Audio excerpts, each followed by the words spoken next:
fulfilling task will be released to us.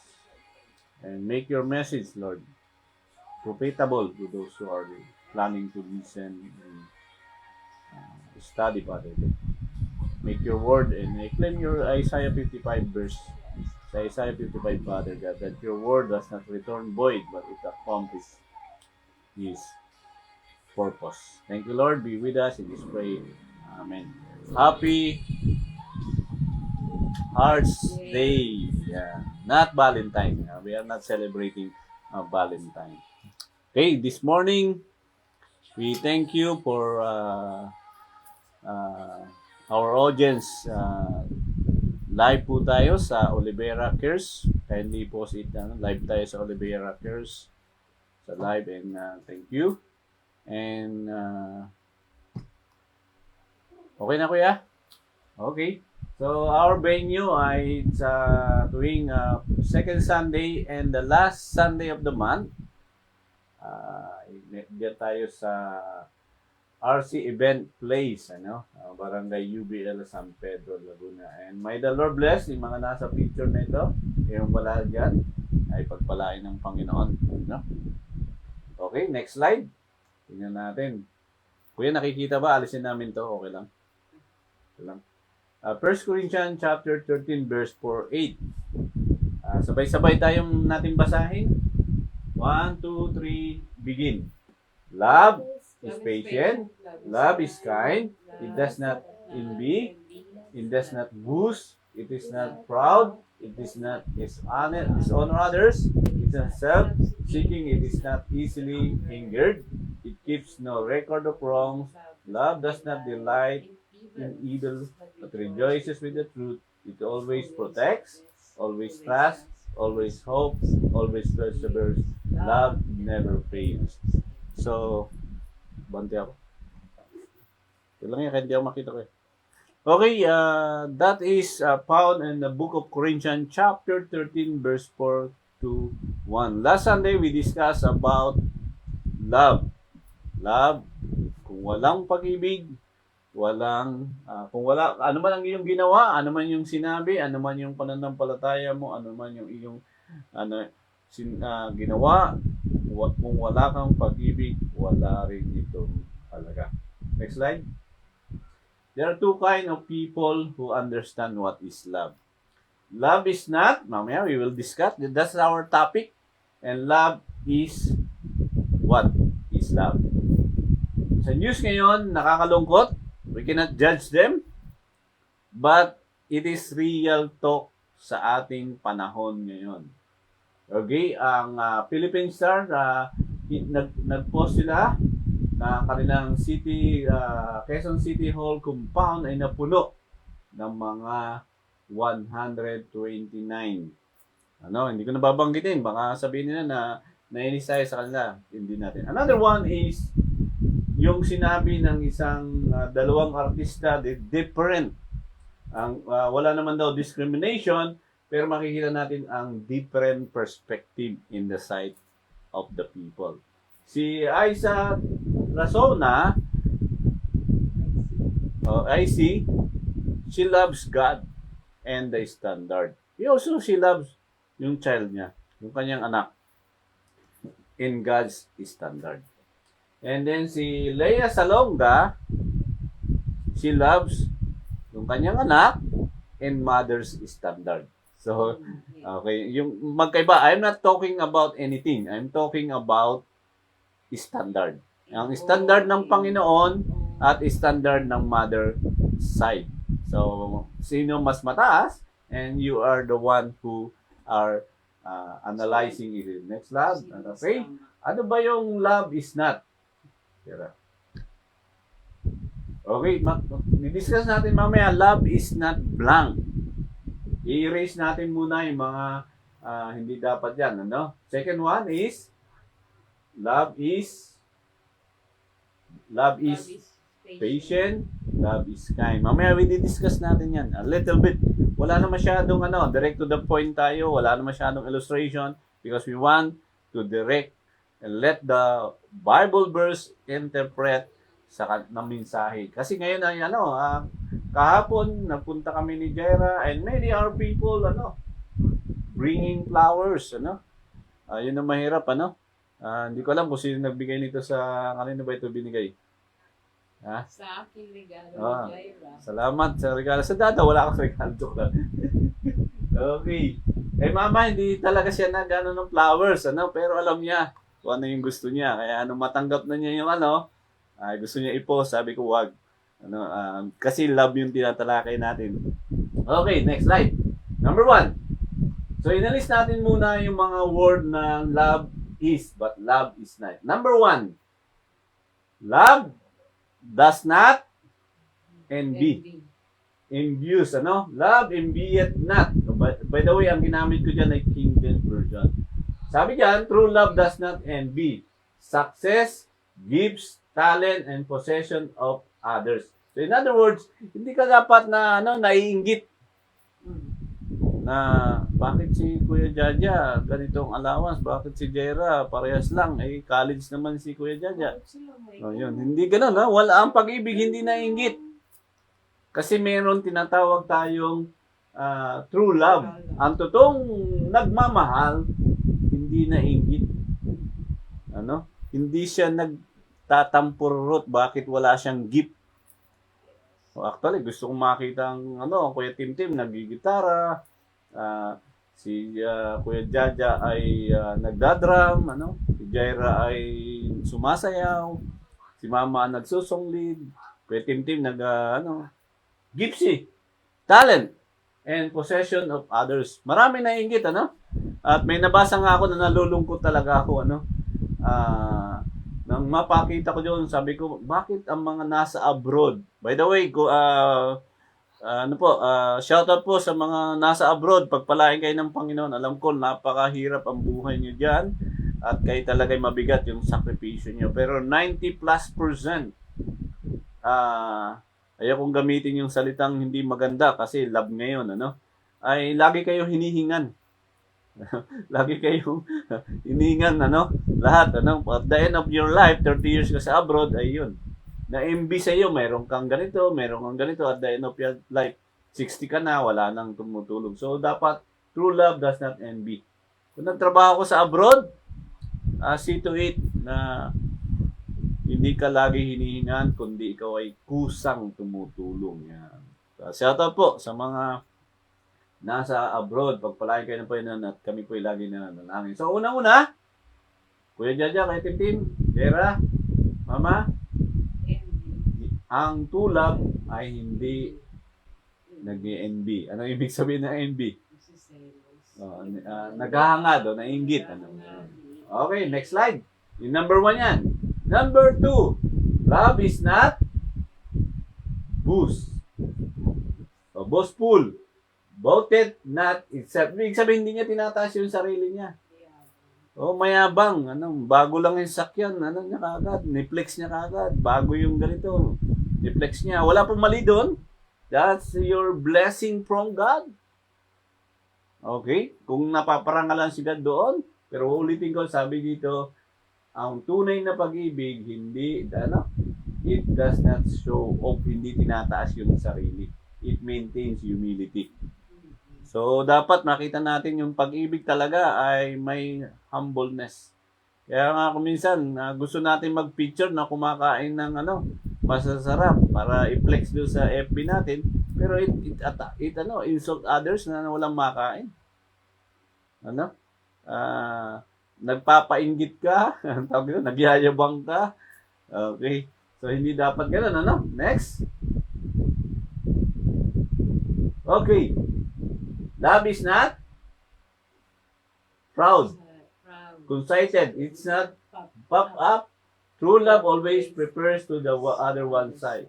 Self. Ibig sabihin, hindi ka rin nagyayabang. Yun yung pangatlong pag-ibig. Okay? Hindi lahat ng relasyon nagkakasundo because of this. Kasi, may bago akong girlfriend. Meron nga akong nakuhang sabi ko, ang lupit nito, isang lalaki, kaya, sa pag-iyabang niya, naka 15 na girlfriend. every 2 years, nakakalungkot yun. Meron attacking him, pero mali yung pag-apply niya ng values sa family. Anong bukas na naghihintay sa kanila? Yung ba'y karangalan o yung ba ay immoral o whatever, Pero ulitin natin, maraming case sa Bible na God is a forgiving God. Okay? So hindi ka dapat ang pag-ibig hindi na mayabang. Okay? Pangatlo 'yun. So we discarding love is not. Number 4. Love does not dishonor others. Yung rude does not behave itself unseemly. It is never coarse or offensive. True love is courteous at all time. So lahat na nagmamahal, Kuya Jaja, Kuya Timtim, lovers, remember this at all time. Courteous. Ibig sabihin, magalang ang pagmamahal. Merong respeto. Kung mahal mo ang isang tao, ay merong paggalang. Hindi ka nagdi-dishonor. Pero itong reality, okay? Marami ngayong meron akong nabasa na confession, ang sabi doon ay may bakanting lote sila, pinagawa niya yung anak niya na lalaki at babae. Tapos may Bible study si nanay at tatay na 58 at 68. Tapos nagpatugtog na hindi maganda yung manugang. Pinuntahan niya, asawa ng anak niya. Sabi niya, anak, pakihinaan ng konti yung music kasi may Bible studies kami. Bigat nun, Bible studies. Ay, nagalit, sinampal daw nung manugang yung nanay. Siyempre, nagalit si kuya. Siyempre, nagalit si tatay. Nahiya sila sa Bible study, nakiusap lang eh.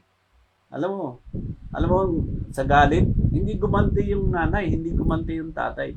Sabi niya, mga anak, alis na lang kayo dito sa lote ko, at kung hindi nyo alis, gigibayin ko itong bahay nyo. Can you imagine, sabi nung comment doon na isa, mahirap talaga magkaroon ng anak na mabait, tapos nakapangasawa ng, wag na. So, Kuya Jaja, Kuya Tim, Jaira, ha? Ask God kung sino ipapadala. Walang perfect family. Jaira, walang perfect family. Okay? Walang perfect. Lahat yan ay merong flaws. Merong kahinaan, merong kamalian. Pero ulitin ko, dapat, true love is courteous. Lovers, remember that at all time. Common denominator talaga. Hindi nagkakasundo ang biyanan at ang manugang. Common yan kahit sa mga artista. Kasi wrong expectation of love. Kasi una, dishonor others. Okay, next, number 5. Selfish. It is not self-seeking. Love is not, seeketh not their own. Love sacrifices and give generosity. Ibig sabihin, hindi siya sakim. Okay? Hindi siya makasarili. Ang pag-ibig ay talagang magiging mapagbigay. Pero ulitin ko, shoutout po sa 15 nanonood at sa 2 likes. Siguro kung ito sa Helps Philippines, nilagay natin na 1,000 na ito kasi isa more than 700,000 subscribers natin. But one thing na gusto ko, sacrifice. Ang pag-ibig, sacrifice at mapagbigay, hindi siya selfish. Merong isang nasa abroad. Maliit lang nasa Manila. At nag-text yung kapatid. Sabi niya, ate, nasa ospital ang aking kapatid, ang aking anak. Pwede ba makahiram ng 5,000? Ang sabi niya doon sa kapatid niya, bunso, wala akong may bibigay na 5,000. Nagalit na sila lahat, yung may sakit. Nagalit na lahat. At ang tanong niya dito is, paano na yung aking kalagayan? Pag nagbigay ako ng 5,000, wala akong panghulog sa upa, wala akong pangkain, wala akong pang gastos papasok sa trabaho. Kasi ang sweldo ko lang, 10,000. Yung 5,000 pang upa, kuryente doon. Tapos yung 5,000 kung ibibigay ko, wala. Ako ba'y masamang kapatid? O ako ba'y practical lamang? Minsan ang pag-ibig, tayo as a Christian, ay, meron tayong sacrifice and give generosity. Ito hindi alam ni Kuya Jaja, Kuya Timtim, Injera. Meron na kailangan ng tulong. Anak, hindi siya malayo sa atin, malapit sa atin yun. Sinanla namin yung cellphone. Huwag yung gagawin to. Sinanla namin ang cellphone at yun ang binigay naming abuloy. Dahil walang-wala naman kami pera noon, pero yun ang binigay namin. Kaya nga yun na. Love sacrifices and give generosity. Kung i-announce namin yung ginagawa namin, maraming magtataka bakit namin ginagawa yun. Pero hindi namin ina-announce. Ngayon lang namin announce, hindi namin mention yung pangalan. Pero kung may-mention namin yun, magugulat sila. Na ganun pala tayo ka-sacrifice and give generosity. Kasi mayroon tayong Diyos na nag-uutos. Okay, number 6. Jaira, pakibasa. Love is not irritable. Marami. Siya natatawa. It's not easily provoked. True love is not touchy, it absorbs much. Ano ibig sabihin? May mga bagay na talagang mahirap maunawaan. Lalo na, naalala ko nung ako'y bata pa, aalis yung aking nag-ampun sa akin na tinatawag kong mama at mommy at daddy, yung panahon na yun, ay bibili na ako, maglinis ka. Pagbalik ko, naglinis naman ako, nagbukas, inayos ko yung refrigerator, ay may nakita kong pakwan doon, kumuha ako, nagutom kasi ako, ay binuksan nila yung refrigerator, galit na galit sila sa akin, bakit ko daw kinain yung pakwan. At isang hindi ko makakalimutan, yung basahan sa lamisa na lagi mong pinampupunan sa mga dumi ng kinainan, tapos babanlawan mo doon, siyempre magiging pangit ang kulay ng basahan. Alam mo ba nangyari? Pinipingot ako kasi di ko daw nilalaban. Pero nung karoon ako ng pamilya, naramdaman ko na yung basahan talaga ay madumi talaga kahit anong gawin na nagpipid yung color, nag-iiba talaga kasi pinampupunas mo sa tuyo, suka, irritable. Ang tunay na nagmamahal, hindi irritable. Hindi naiinis. Tingnan mo nga yung katabi mo, naiinis pa kayo.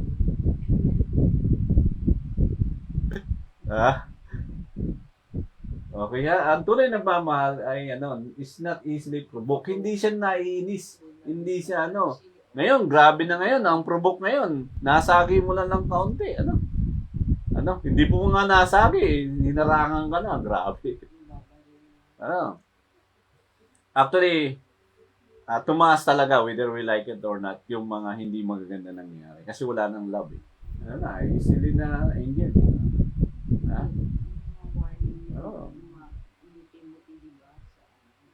So, talagang wala na. Number 7.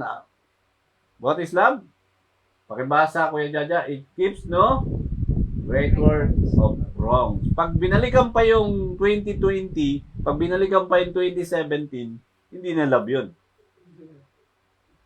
Kasi binabalik mo eh. Ano sabi dyan, Jaira? It keeps no record of wrong. Bakit kaya?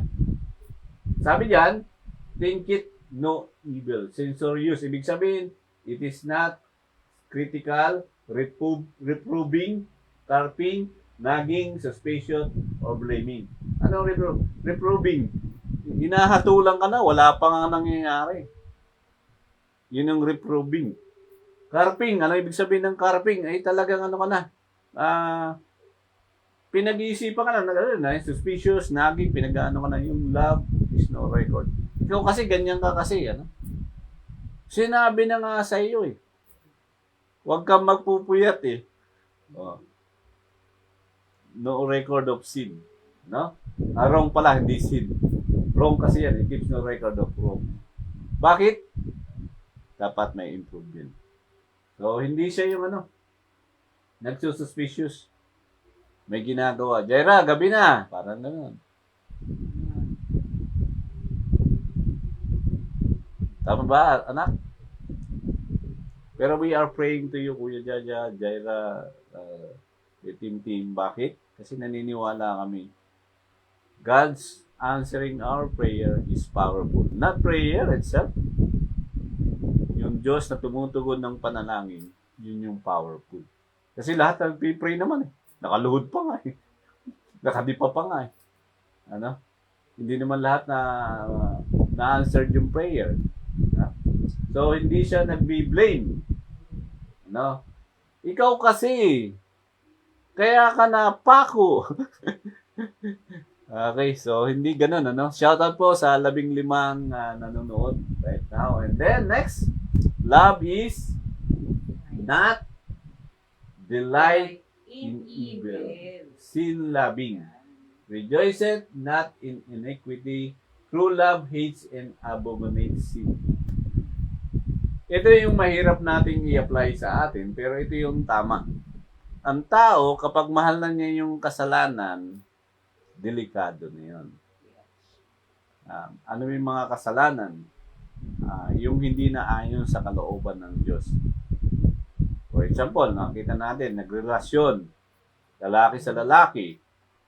Hindi natin hinahatulan siya, pero we can rebuke ng taong yun. Ano? Kasi hindi na siya, babae sa babae. Ano? So, hindi siya nagdi-delight. Evil na kasi yun, anak eh. Okay? We are not condemning the people, but yung sin na ginagawa. Kaya nga may Sodom at Gomorrah eh. It is not, hindi ito nasulat para lang basahin natin. Hindi ito nasulat para lang ano natin. Ito yung nasulat is a warning na ang mundo ay talagang makasalanan. So, live in So, hindi nagmamahal sa kasalanan. So, alam naman yung kasalanan. Hindi na ako nag-quote nga ako dun sa yung sa Corinthians, pinost ko pa kanina umaga sa Raymalo. Ay mga taong hindi papasok sa langit. Okay? Yun yung sin loving. Mahal nila yung kasalanan. Actually, kung nilalagay natin sa tapat natin yung salitang yan, baka araw-araw tayo binabato. Kasi almost nung makakabasa, masasaktan. Okay? Pero the verse doesn't end there. Ang kalagay doon, dati kayong ganyan. Yan ang sabi ng Corinthians. Okay? So, naintindihan natin, love is not delight in evil. So, next, what is Love is, inalis natin yung mga tinakpan natin yung is not. Love is patient, love is kind, but love rejoices with the truth. It always protects, always trusts, always hopes, always perseveres. Love never fails. Sige, tingnan natin. Meron diyang 7 point. Halina, 8. Una, love is rejoices with the truth. Truthful. Rejoices in the truth. Love delight to tell the truth. Lovers are afraid to confide their weaknesses to their partners for a mutual benefit. Actually, common yan, yung hindi nagko-confide, hindi nagsasabi. Takot magsabi. Kasi sa mga past is past, pero kailangan din kumisan. Meron nagtanong sasabihin ko ba yung aking nakaraan? Sagot ng iba, sabihin mo para wala kang problema in the future. Sabi niya, nakaraan naman yon. Yung mga pinagtatanong. Pero dito, anong sabi ng Bible? Truthful. So, maging rejoice ka sa truth. Ano yung truth? Sabihin mo yung truth. Whether it is affect your finances, it affect your Kasi ngayon, maraming pasad ngayon. Maraming makikita mo sa FB, ang ganda ng buhay. Pero i-PPM ka pagkatapos. Hindi ganoon, Hindi yung meron kang pinapakitang maganda, piniplex mo sa FB, tapos mag-PPM ka na kailangan mo ng ganito. So, hindi truthful yun. So, yun ha? Okay, next. Pangalawa. Love is, it always protects. So anak, Kuya Jaja, Kuya Tim Jera, ang pagmamahal, pinoprotektahan ka talaga. Ayon niya na may mangyaring di maganda sa iyo. Walang mali sa pag-aalala. Ang mali lang pag sobra na yung yung sinasabi. Okay, pero kung ang pagpapaalala is a warning. Kung may kontrata kayo at pinirmahan kayo, may kasunduan kayo, doon mag-stick to the kasunduan. No? Sabi dito, allow me to use King James Version ginamit ko, bear it all things. True love does not collapse under strain, emotional, mental, and physical. So saludo sa mga nanay, may napanood akong video, grabe yun, na tingin ko wala nang pag-asa, pero nandun yung pag-ibig, bear it all things. Talagang yung anak niya, ginawa niya ng lahat, ng everything, para lang maka-survive. Grabe yung pagmamahal ng anak. Minsan, ang hirap talaga sa natin, mundo natin, Pero, ulitin ko, yung circle of friend, godly friend, can help you in time of crisis. Kung minsan, yung relatives, mayroong sinabi kasi sa Bible, na huwag kang hihingi ng tulong sa malayo mong kamag-anak. Search nyo lang yung Proverbs na yun. Ulitin ko, huwag kang hihingi ng tulong sa malayo mong kamag-anak. Humingi ka ng tulong sa iyong kapitbahay. Bigat nun, no? Paano kung kaaway mo yung kapitbahay? Walang tutulong sa iyo. Kasi kung nasa abroad yung mga tao, hinga mo ng tulong. Kaya nga sila nasa abroad para maghanap buhay, para sila ay makasurvive, makapag-ipon, At most of them, pag uwi, nagpapagawa talaga ng bahay, nagtatayo ng tindahan. Pero hindi survivor yun. Hindi ka masusurvive nun. Paano kung wala bumilis tindahan mo? So, yun yung So, sustaining. Ang pag-ibig, nagsusustain siya. Next. Pangatlo. Makibasa ko yan. Love is trust. Trusting, believe it, all things. True love, things good motive, not suspicious. Big sabihin, may tiwala. Ngayon, mahirap ng pagtiwalaan ng kabataan.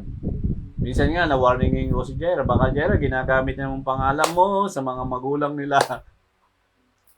Okay? Kasi obvious Obvious, minsan ginagamit talaga ang pangalan natin, ang apelyido natin, para sa isang transaksyon. Magugulat ka na lang, may mag-PPM sa'yo, at sasabihin natin, we are not connected. Yun yung nakakalungkot, So dito, trusting. Ano ibig sabihin ng trusting? Kung mahal mo ang tao, mapagkakatiwalaan siya. Okay? Sa mga kapatid, common yung kuhaan ng gamit ng hindi nagsasabi. Pero dapat trusted ka na ibabalik o kaya sasabihin. Common yan. Salamat kayo, may 3 kayong magkapatid. Ako, lumaki akong walang kapatid. May kapatid ako pero hindi ko nakasama. Okay? Sabi ko, kung gusto ko nga lang maglagay ng games, sino makapagsasubmit ng picture ng nanay ko at tatay ko? Ganito ang price. Wala hindi ko kayang gawin yun kasi sigurado mga kamag-anak ko ay magbabakas sakaling hanapin ang mga nakaraan. Pero dito, trusting, ibig sabihin, no matter what happened, may tiwala ka. Okay? Hindi ka nagsususpicious. Next slide, number 4. Ano daw ang pag-ibig? Tera? Love is always hopeful. Hope it all things. True love always expects the best. Ganun ang tingin ko sa 3 naming anak. Yung best na gagawin ng Diyos sa inyo, whether naliligaw kayo ng konti, may ginagawa kayo ng konti, ulitin natin, may langit na nakatingin.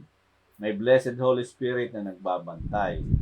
May mga warning sign na yan. May mga bagay na dapat i-correct ng Lord. First, bigyan ko kayo ng halimbawa. papasok pala ako sa trabaho, ay gusto ko mag-overtake doon sa jeep, bigla siyang tumigil. Ay, inabutan ko yung tambutso. Pero hindi ko nasira yung jeep, ako ang bumalintong. It's a warning.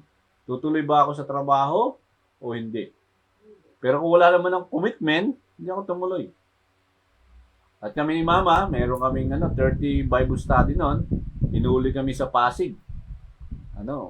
Sabi ko, may Bible study kami, may naghihintay dito. Dati naman kami nadaan dito, bigla niyo sinabi niya one way. Pero nagbayad tayo kahit ayaw nilang magbabayad. Pinahabol pa kami, ikot-ikot sila, ikot din kami. Okay?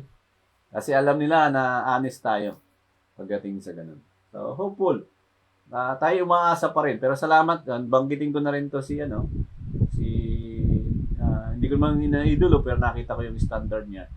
Nung siya naging mayor ng Pasig, inalis niya lahat yung mga Blue Boys na yun. Grabe yun. Hindi talaga, ako personally, hindi ko masasabi makatao sila.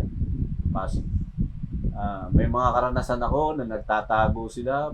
Pagdating mo, nadyan, huli ka. Mga common mistake nila na walang camera, kaya ganun eh. Pero nga mag-asawa, ikakabit pa lang niya yung helmet niya, hinuli na dahil hindi daw nakakabit ang helmet. May mga ganun, mukha ng pera, hindi na public service. So, dapat hopeful ka pa rin sa gobyerno. Ngayon, ang tanong nga ngayon, paano pag-alis ng mayor? Ganun pa rin ba? Sa leadership talaga, ang success ay mayroong ang successor. Kahit sa simbahan. So, hopeful pa rin tayo sa nangyayari. Expect the best. Kuya, Tim, Kuya Jaja, Jaira, nag-expect kami ng best sa inyo. Okay, hindi namin na-daydream na kami ay na pagdadamutan nyo. Kuya, Jaira, hindi namin expect na kasi hopeful kami kung paano kami naging magulang sa inyo, hindi magulang parents. Ay, sorry. Dito yung aking ba. Okay, next, number 5. Thank you, Kuya. Number 5. Love is always perseveres. 5. Endure it all things. It endures through the time, deception, even death. Ganun pala yung pag-ibig, hanggang sa kamatayan. Yung love is always persevere. Nagpapatuloy. Hindi ko alam kung paano i-interpret ito sa atin. Kung ang aking nanay, namatay ng maagap. Ang aking tatay, namatay din ng maagap. Na hindi ko nakita sila. Pero enduring things, ibig sabihin, kahit anong mangyari, pagmahal mo si God. Nagpunta ako ng Mindanao. Nagpunta ako sa si mama mo, nung mag-girlfriend pa lang kami noon, ayaw niya akong payagan pumunta ng Bicol. Gusto kong maranasan lang yung buhay. Paano magtayo ng simbahan. Sa Mindanao tayo. Paano natin nakita yung mga endure it. Ibig sabihin, kung mahal mo ang isang bagay na ginagawa mo, nagpapatuloy kahit na may mga deception, even death.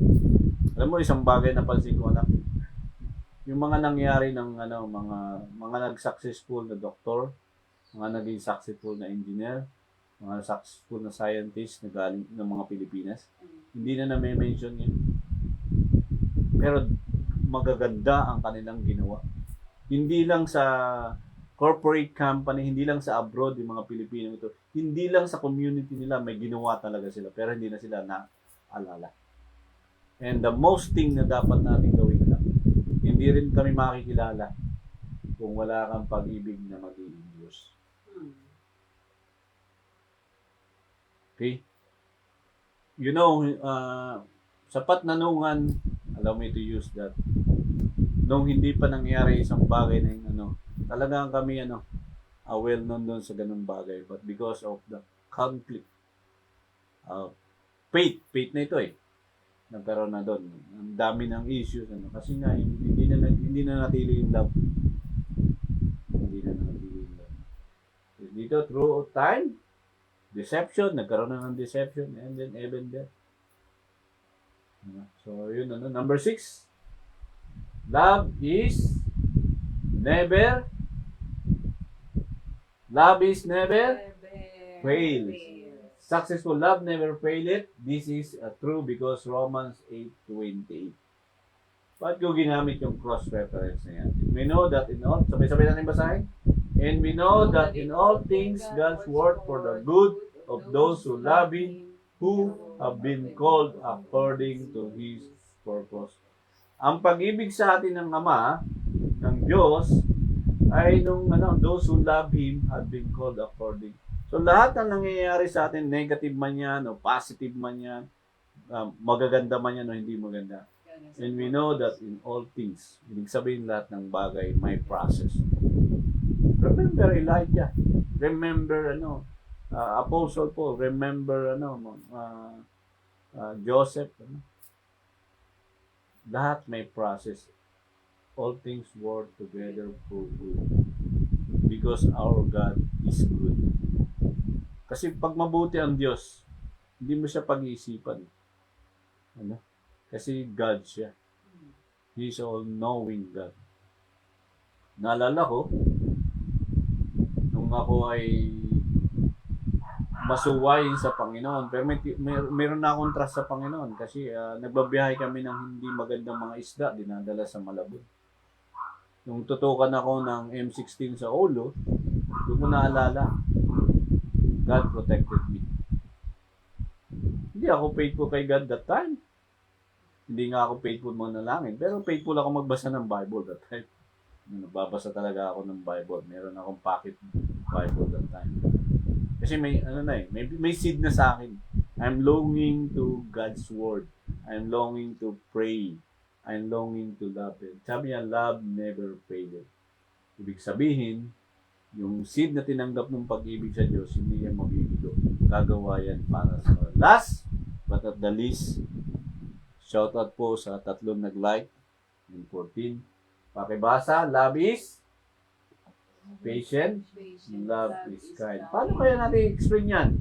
Hindi ko na-explain yan. Ito na, clear na. But God demonstrates His own love for us in this. While we were still sinners, Christ died for us. Grabe yung pag-ibig ng Diyos. Si Kuya Jaja, Kuya Tim, Jera, at Mama, at saka CCFC worshipers, hindi pa kayo isinisilang sa mundong ito. Makasalanan pa kayo. Marami pa kayong kapalpangan na ginawa, pero dito sabi ng Panginoon, God demonstrate His own love for us in this. While we were still sinners, Christ died for us. That ang kamatayan ng ating Panginoong Hesus ay nagsisimbolo ng pag-ibig sa atin ng Diyos Ama. Clear yan, ha?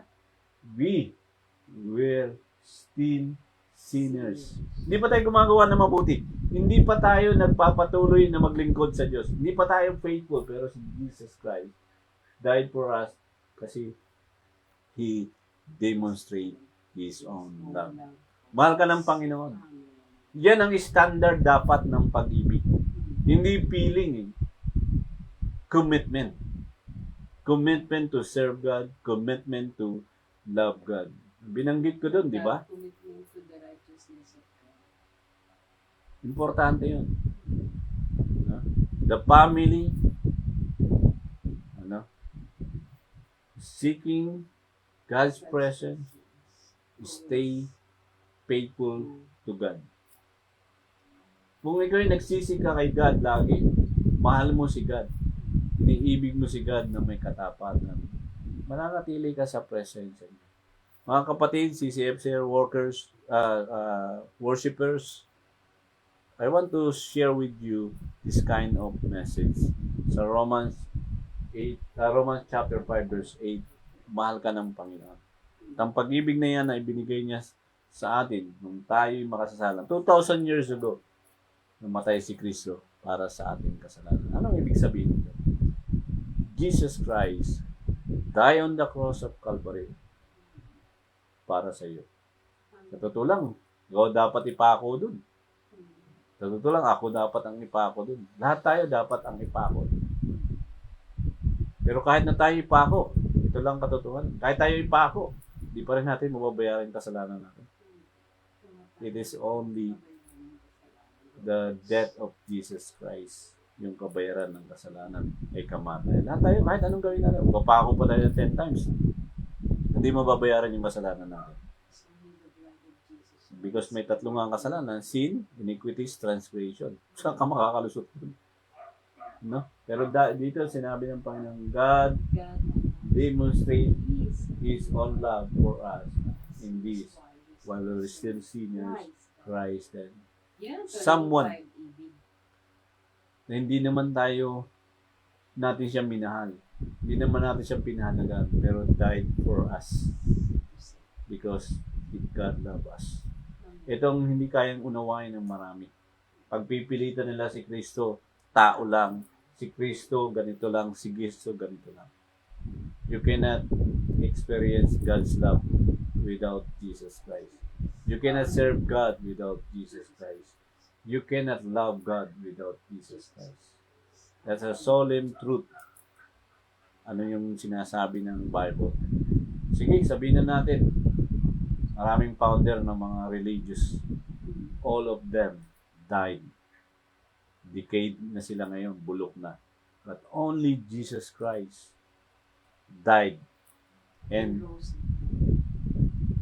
buried. And after 3 days, He rose from the dead. And not only that, He ascended to heaven. And not only that, He will come again. That is the solemn truth na hindi natin kayang i-deny. Lahat ng mga founder ng religious, multi-billionaire man sila. Marami silang naakay sa kanilang religion at paniniwala. But one thing na gusto kong iwan sa inyo, ulitin ko, yung pag-ibig ng Diyos Ama sa atin ay na-demonstrate to us when we still sin. Bakit kay Jesus Christ tayo naka-emphasis?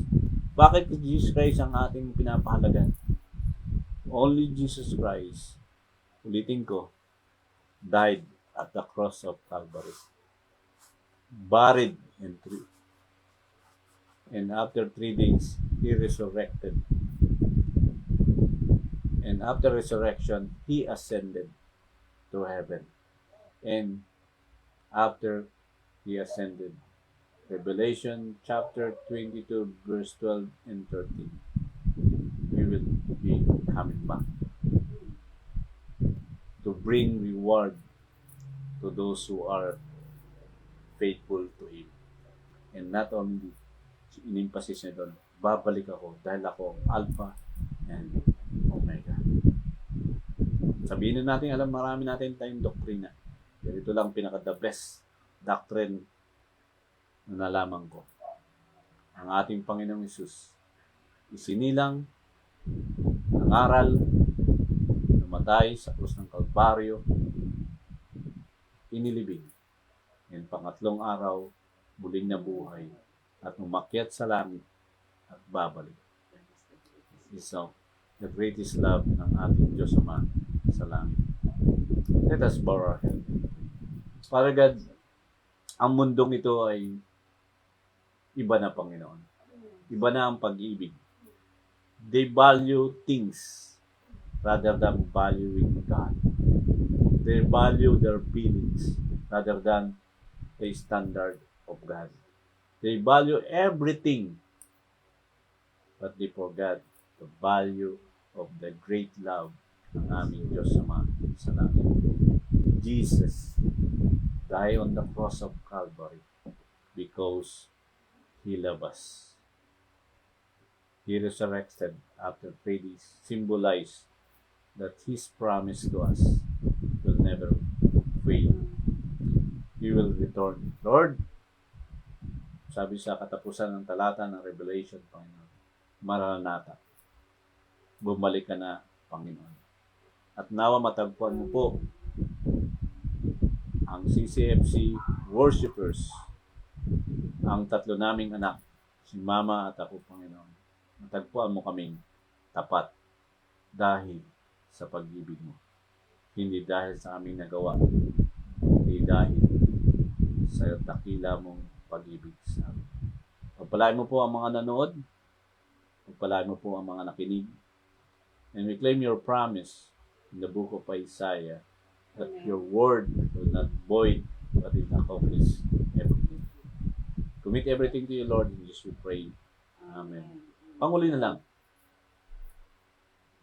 Don't forget, memorize John 3:16 sa lahat ng iyong kakausapin. Because I have been in the ministry for 32 years. Anak, Kuya Jaja, wala pa kayo. Nasa ministry na ako. Nakalimutan ko na lahat ng sermon.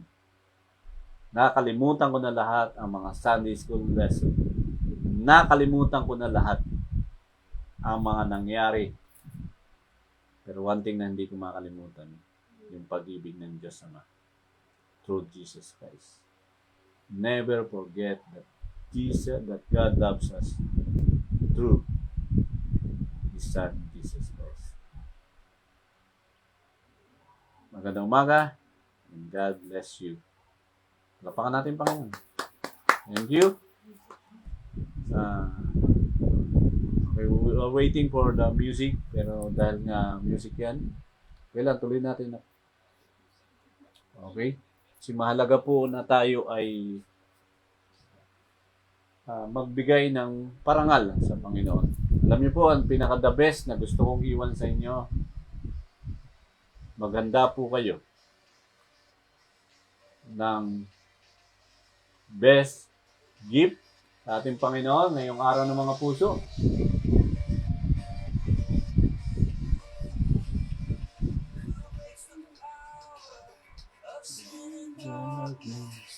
Anong best gift? Isang kaluluwa sa Panginoon. Amen. Hindi ko kailangan magturo ng mga doktrina sa inyo. Let your life Yes. become a testimony of our Lord Jesus Christ. So, thank you. Shout out na. Thank you, Kuya. God bless.